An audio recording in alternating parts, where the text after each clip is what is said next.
I'm glad to see all of you here. We have a good, quite an attendance, huh? Okay, and also I'm depriving you of your siesta time.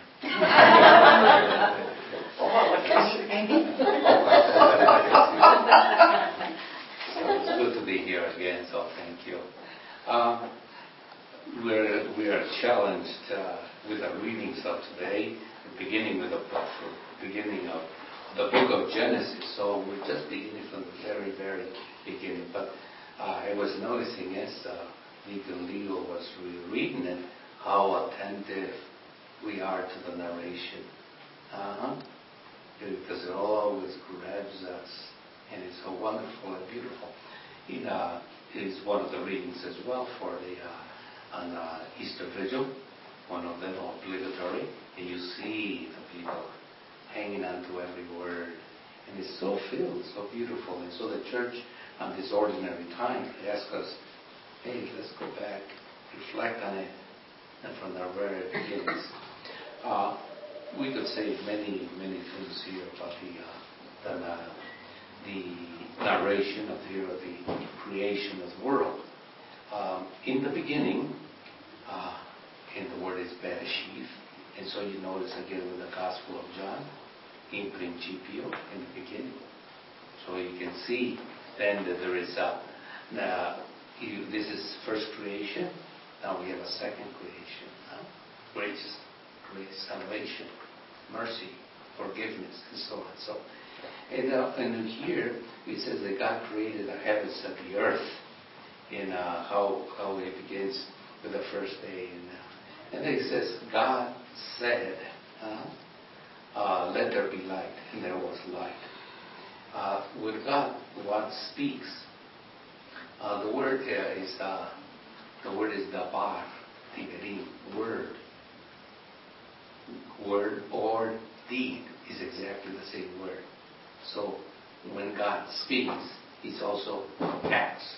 Is the very deed itself. In other words, there's no separation, there's no difference between saying it and actually doing it. That is the power, almighty power of God. It just speaks and it's made. So God said, let there be light, and there was light. So you see the omnipotence of God.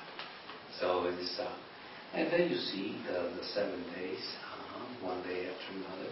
I hope you catch when it says here it was evening and then the following morning. What does that refer to? It's the Jewish way of recognizing a day. When does it begin? Is the evening? Keeps on going.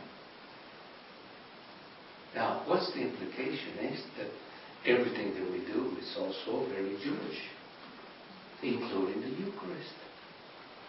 And when the church reinstitutes and says, let's have evening Mass for the following day, it's not the following day, it's already a Saturday evening, it's already Sunday. You are not anticipating. It is the Jewish reckoning of the day, as in Genesis.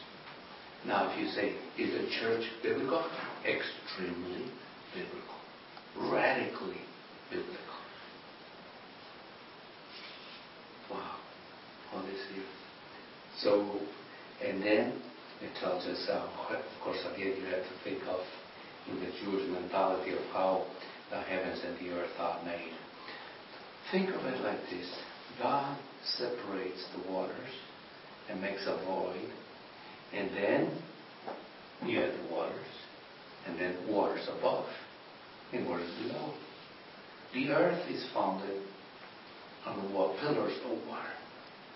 And then later on, God separates the earth from the seas. But there is water below and water above. And the rain is nothing but holes in the ceiling to bring down the rain.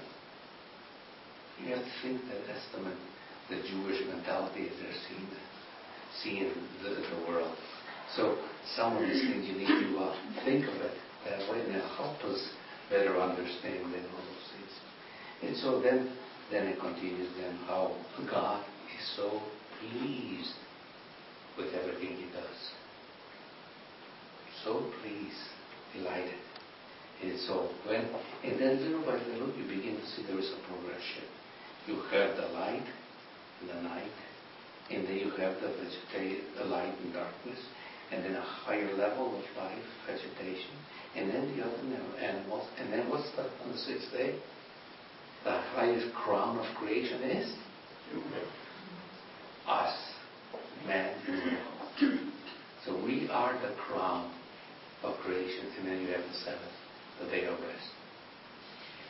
So we'll be hearing some more of it. Let it capture your imagination, and then keep on reflecting. This is what shapes us and gives meaning to everything to us. And so may the Lord be glad in His works. Is when the psalmist sings there, it's because he has already read Genesis 1 and said it was very good. And he delighted in it. May the Lord be glad in His works. And so we too, we can be glad in all the works, including the cold, including the eyes, including everything that is nice and hot and whatever. So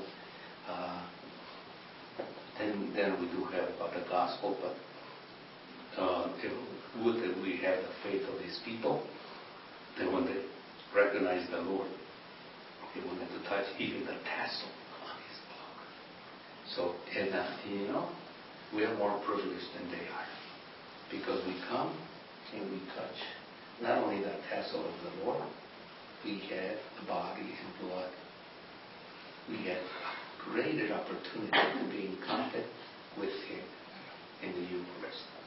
So let us then continue with the Eucharist and make all our petitions known to our Heavenly Father and delight in everything